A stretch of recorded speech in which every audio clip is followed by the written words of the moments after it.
नमस्कार, मैं सुप्रिया। आप देख रहे हैं पुरुषोत्तम टीवी। आज का मुख्य समाचार।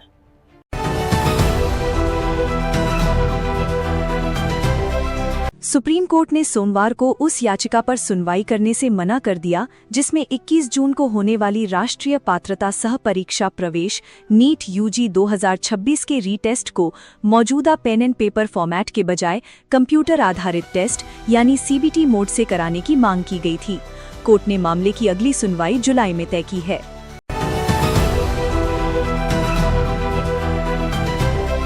राजधानी दिल्ली में प्रचंड गर्मी का असर देखने को मिल रहा है, जहां इस भीषण गर्मी में दिल्ली में पीने की पानी की समस्या लगातार बनी हुई है, जिसको लेकर अब दिल्ली के अलग अलग इलाके में प्रदर्शन देखने को मिल रहा है।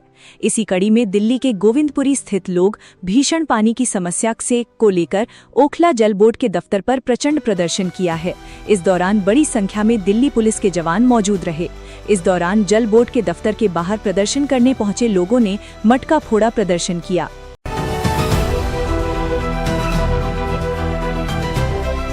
दिल्ली इस समय भीषण गर्मी, लू और गंभीर जल संकट का सामना कर रही है। राजधानी को प्रतिदिन लगभग 1250 mgd पानी की आवश्यकता होती है, लेकिन आपूर्ति में 20 से 25% तक की कमी बताई जा रही है। बढ़ती गर्मी और हीट वेव के कारण पानी की मांग में भी लगातार इजाफा हुआ है।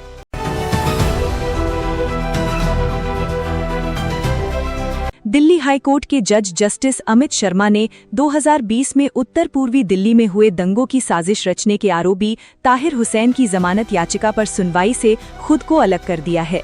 जमानत याचिका पर अब वो बेंच सुनवाई करेगी जिसके सदस्य जस्टिस अमित शर्मा नहीं होंगे। अगली सुनवाई 10 जून को होगी।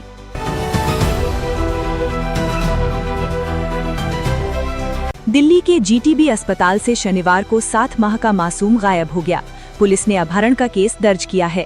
हैरानी की बात यह है कि ये घटना उस अस्पताल परिसर में हुई जहां सैकड़ों सीसीटीवी कैमरे और सुरक्षा कर्मी तैनात रहते हैं। बच्चे की मां की शिकायत पर पुलिस ने अपहरण का मामला दर्ज कर जांच शुरू कर दी है।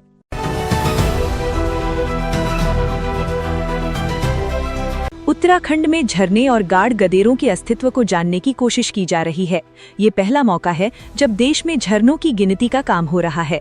उत्तराखंड में लघु सिंचाई विभाग के अलावा हिमोत्थान संस्था इस काम को कर रही है। खास बात यह है कि इस गणना के होने से पहली बार ये जाना जा सकेगा कि राज्य में कितने झरने और गाढ़ गदेरे मौजूद हैं।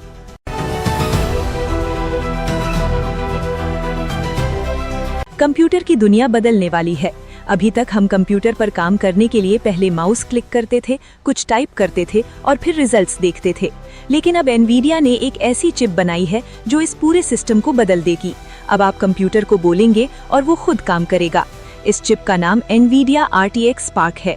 इस चिप को कंपनी ने ताइवान के GTC ताइपे इवेंट में दुनिया के सामने पेश किया।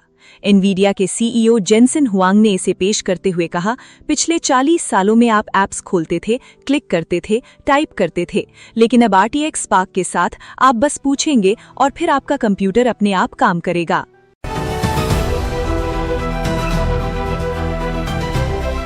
उत्तराखंड 4 धाम यात्रा 2026 में जबरदस्त भीड़ उमड़ रही है।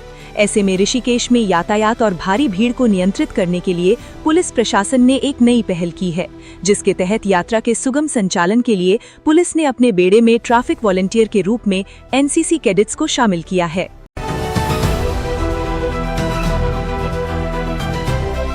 इंडियन प्रीमियर लीग 2026 का फाइनल रविवार 31 मई को गुजरात टाइटंस और रॉयल चैलेंजर्स बैंगलोर के बीच खेला गया और ये मैच रॉयल चैलेंजर्स बैंगलोर ने जीत लिया। RCB ने लगातार दूसरी बार IPL का खिताब जीता है।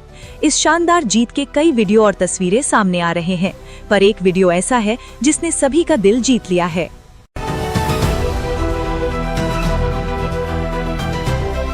दिग्गज पार्श्व गायिका और पद्म भूषण पुरस्कार से सम्मानित सुमन कल्याणपुर का 89 वर्ष की आयु में निधन हो गया, जिससे भारतीय संगीत के एक शानदार अध्याय का अंत हो गया।